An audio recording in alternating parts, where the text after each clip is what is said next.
여러분 안녕하세요. 반갑습니다. 오늘은 8월 14일 수요 성경 공부 시간입니다. 오늘도 여러분 이 시간에 함께해 주신 여러분 모두에게 진심으로 감사를 드리면서 사도행전 속으로 39번째 시간 함께 또 달려보도록 하겠습니다.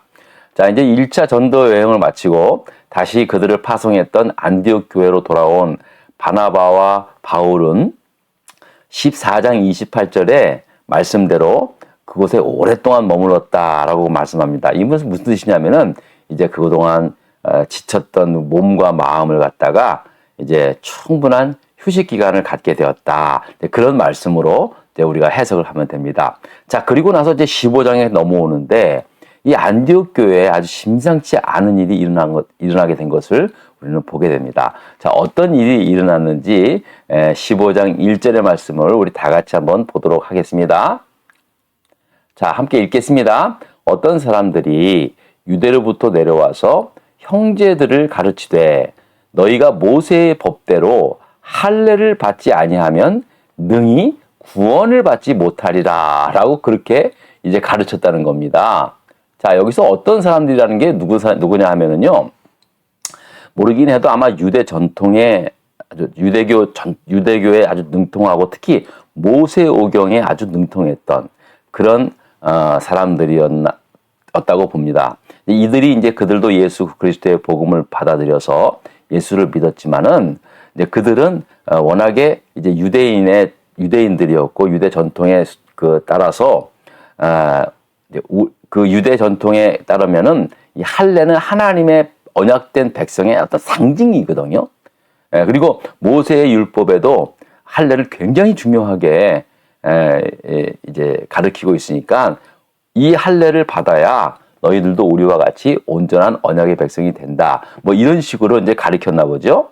자, 그런데 아니 지금까지 예수 그리스도를 예수 그리스도의 그 십자가의 그 은혜, 그 십자가의 복음을 믿기만 하면은 죄사함과 구원을 받게 된다고 다른 복음이 없고 천하 인간의 다른 이름을 구원을 받을 만한 다른 이름을 우리에게 주신 일이 없다고 분명히 말씀하신 대로 우리가 예수 그리스도를 믿음으로 구원을 받았는데 갑자기 할례를 받으라고 하니까 이제 할례를 받아야 완전한 구원을 얻을 수 있다고 이런 식으로 가르치니까 이제 교인들이 큰 혼동을 일으키게 된 거예요. 그리고 안디옥 교회가 이제 헬라인들을 중심으로 세운 최초의 이방인 교회 아니겠습니까? 그러니까 이방인들도 이거 뭐야? 우리들도 너희들과 같이 똑같이 할례를 받아야 한다는 거야? 근데 이 나이에 다 큰 어른이 되어서 그 할례를 받는 게 쉽지 않지 않습니까?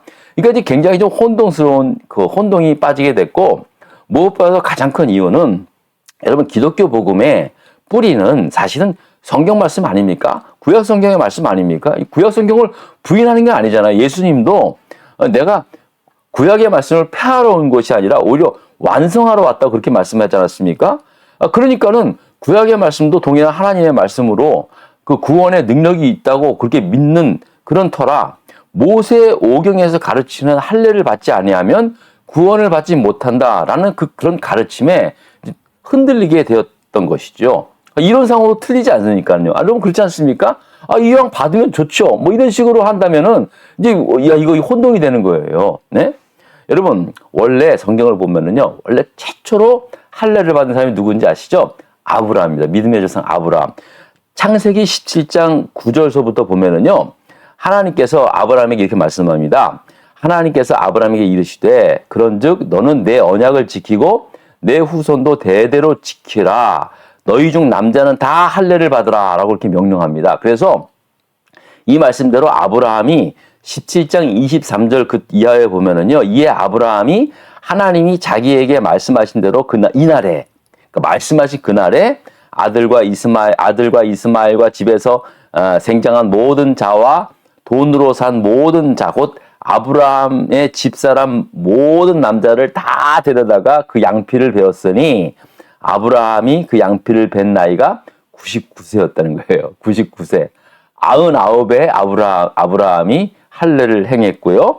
또 그의 아들 이스마엘이 양피를 벤 때가 13세였다라고 그렇게 말씀하고 있습니다. 자, 그러니까 우리가 믿음의 조상이라고 부르는 아브라함이 언약의 상징인 하나님과의 언약의 상징인 할례를 행하였으니까 당연히 하나님을 믿는 사람들 모두는, 하나님 자녀가 된 사람들 모두는 당연히 아브라함처럼 모세의 가르침대로 할례를 받아야 주장한다고 하면은요, 할 말이 없는 겁니다. 예? 그래서 맞아, 할례를 받아야 한다고 그렇게 믿고 또 지지하는 사람들과, 이거 뭐야? 아니 그런 거 없이 믿음으로, 오직 믿음으로만 구원을 받는다고 하는 사람들 간에 논쟁이 일어나게 되었다라는 말씀입니다. 여러분, 우리가 이단에 빠지게 되는 것도 마찬가지예요. 이단이 성경 말씀 가지고 합니다. 다른 거 말 안 해요. 성경 말씀, 이 말씀 가지고 이제 우리를 현혹합니다. 예? 다 성경 말씀, 이 사람들이 외우고 있는 성경 말씀은 아주 줄줄줄 깨고 있죠. 아주 그냥 성경을 줄줄줄 마치 깨고 있는 것 같아요. 근데 사실은 선택적인 그 말씀을 탁 택해가지고요. 야, 말씀이 이렇게 하니까 이런 거 아니냐? 뭐 이런 식으로 이야기하는 거예요. 그래서 우리가 잘못 알고 있다, 잘못 믿고 있다, 뭐 이런 식으로 이제 현혹을 하지 않습니까? 예? 참 신기해요. 어떻게 같은 말씀을 가지고 이렇게 다르게 생각하고 있는지 몰라요. 예? 그러니까 여러분 조심하셔야 돼요. 우리도 마찬가지, 지금도 예를 들어서 이겁니다. 이런 식으로 얘기합니다. 우리는 예수 그리스도를 믿고 이제 세례를 받지 않습니까? 이게 세례식은 뭐냐면 일종의 우리 사람들로 말하면 결혼식입니다. 내가 이제 예수 그리스도를 믿고 구원을 받았으니까 내가 하나님의 자녀로 세례를 받음으로 말미암아 내가 아주 공적으로 사람들 앞에서 내가 이제 세례 교인이 되었다. 내가 예수 그리스도를 믿고 하나님의 자녀로 거듭 태어났다. 이런 것을 이제 고백하는, 믿음에 고백하는 그 예식, 하나의 어떤 식이거든요. 그게 세례식 아닙니까? 예?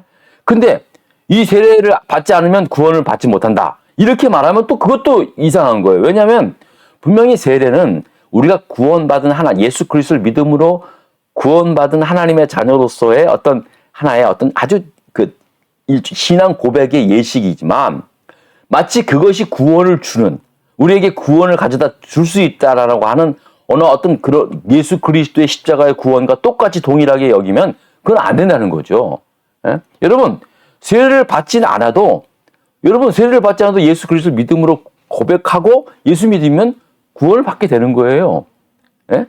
꼭 세례를 꼭 받아야만 됩니까? 하지만 세례가 왜 중요합니까? 이거는 하나님의 언약의 약속이기 때문에 일종의 세례식을 받음으로 말미암아 내가 이제 나에 대한 어떤 신앙적인 표현 아닙니까? 그렇기 때문에 세례를 받아야 되는 거예요. 근데 마치 세례를 받아야만 구원을 받는다, 이런 식으로 한다면 우리도 혼동스러울 수 있다는 거죠. 그러니까 마치 이런 거예요. 뭐 요즘은 그렇게 생각하시는 사람 없겠지만은, 그 당시에 이 유대인들이 받았던 이 할례를 받아야만 온전하게 구원을 받을 수 있다.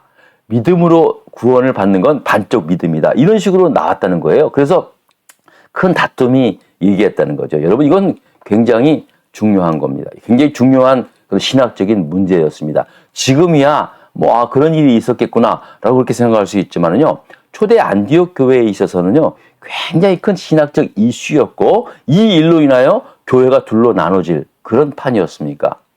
그러니까 이들은 마치 그리스도교를 할례교로 바꾸려고 했던 그런 사람들이었다는 거예요. 예? 자, 그런데 여러분, 바로 이렇게 안디옥 교회는 이런 신학적인 큰 이슈를 가지고 이제 어떻게 했는가? 여러분, 이것은 어떻게 했는가?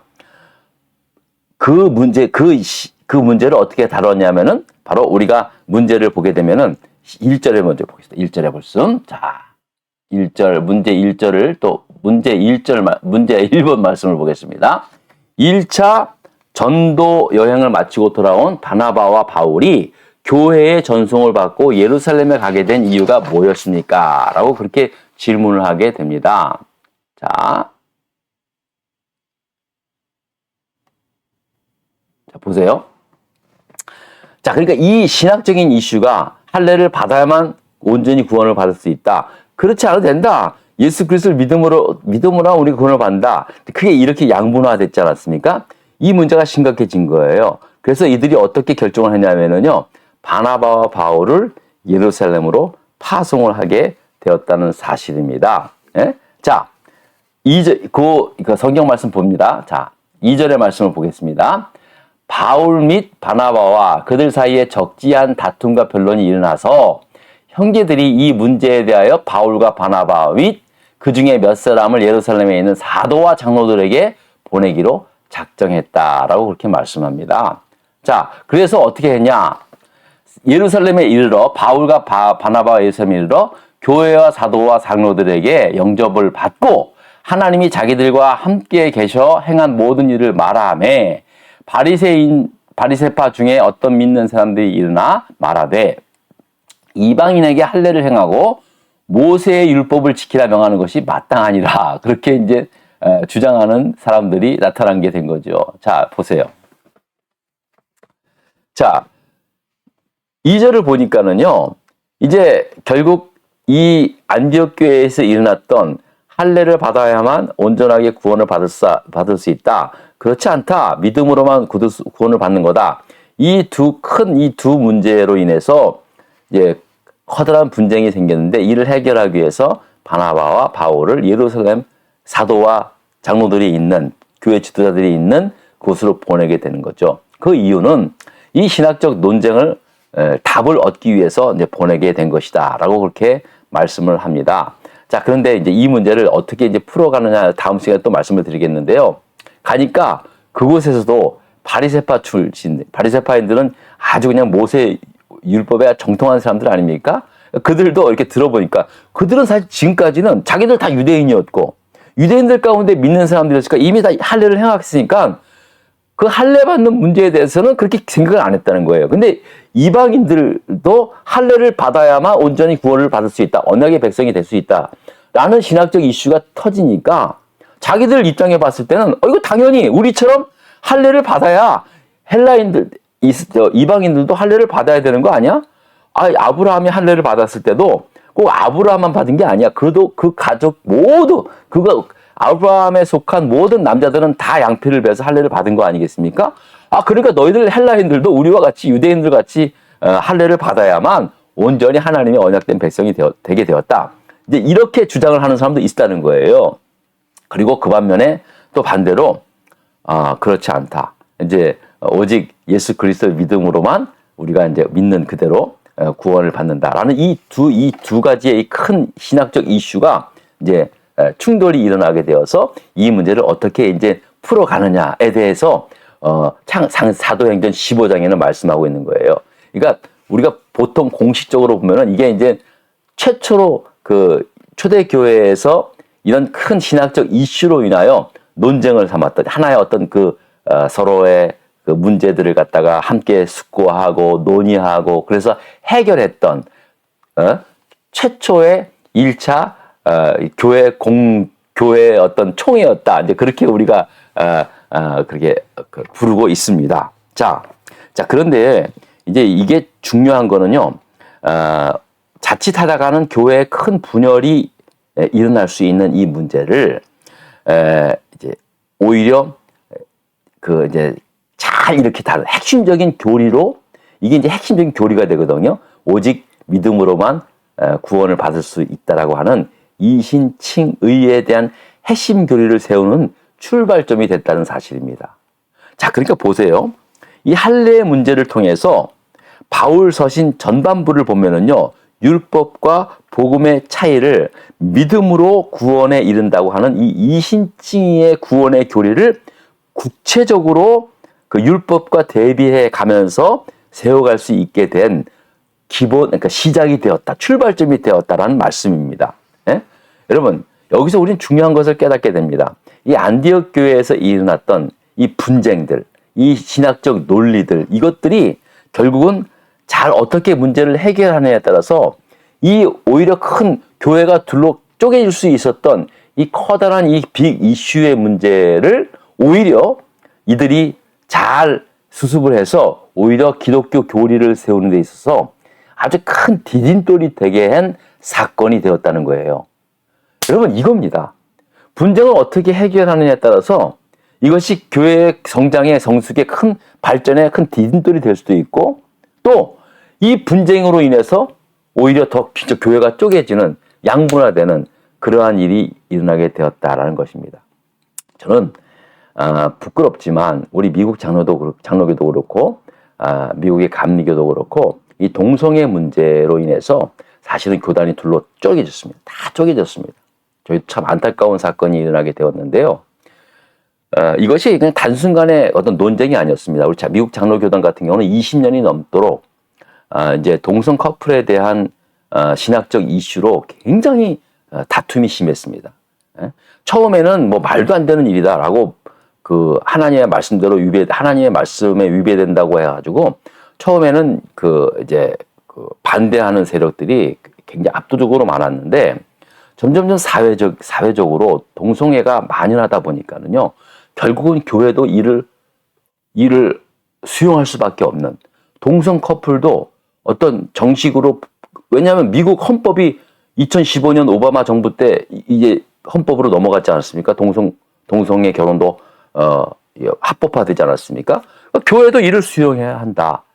결국은 교회도 우리 미국 장로교단도 그렇고 이번에 감리교단도 그렇고 동성 커플을 인정할 수밖에 없는 그런 결정을 내릴 수밖에 없었고요. 이 일로 인해서 교회가 양분화되고 사실 미국 장로교단은 굉장히 지금 뭐 계속해서 감소 추세로 일어났고 미국 감리교단도 둘 쪽으로 나눠지면서 엄청난 교인을 잃게 되는 그런 교인이 떠나고 막 잃게 되는 그런 아픔을 경험합니다. 저는 개인적으로 아니 이런 일로 인해서 우리가 제대로 이거를 좀 풀어가는 그래서 교회가 이런 일로 인해서 더 견고히 서가는 그런 일을 본받지 않고 그러니까 이 사도행전 15장의 이 일을 본받아야 되는데 오히려 이렇게 교회가 둘로 쪼개지고 양분화되고 많은 사람들이 교회를 떠나게 되고 신앙을 잃게 되고 우리 미국 장로교단은요 이 일로 인해서요 기존에 있는 그 교단에 속해 있는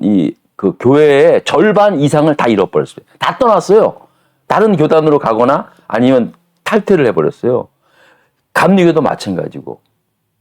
여기 참 너무나 안타까운 일이 일어난 거죠. 자, 그런데 교회 전통을 보면 15장을 보면은요, 그렇지 않았다는 거예요. 오히려 이 할례 문제로 인하여 믿음으로 말미암아 구원, 할례를 받아야만 구원. 이건 사실은 더 심각한 문제가 될 수 있었는데 이 문제를 이제 잘 수습함으로 말미암아 기독교 교리의 핵심 교리를 세우는 중요한 디딤돌이 되었다라는 이 말씀인 거예요. 여러분 교회 내에서 분쟁이 일어날 수 있습니다. 특히 믿음의 문제로 인하여 서로 생각이 다르고 양분화될 수 있습니다. 그러나 이것들을 어떻게 해결하느냐에 따라서 오히려 교회는 더욱더 든든하게 세워지는 그런 디딤돌을 만드는 것. 이게 지혜 아니겠습니까? 우리가 이걸 놓치면 안 된다는 거죠. 이 사도행전 15장은 이것을 가르치고 있는 아주 중요한 그러한 장이기도 합니다. 그래서 다음 시간에 또 말씀을 드리는데요. 오늘 여러분 오늘 이 시간까지 또 함께해 주셔서 정말 고맙고요. 다음 시간에도 기대해 보면서 여러분 한 주간 동안 승리하는 저와 여러분 되시기를 부탁을 드리겠습니다. 감사합니다.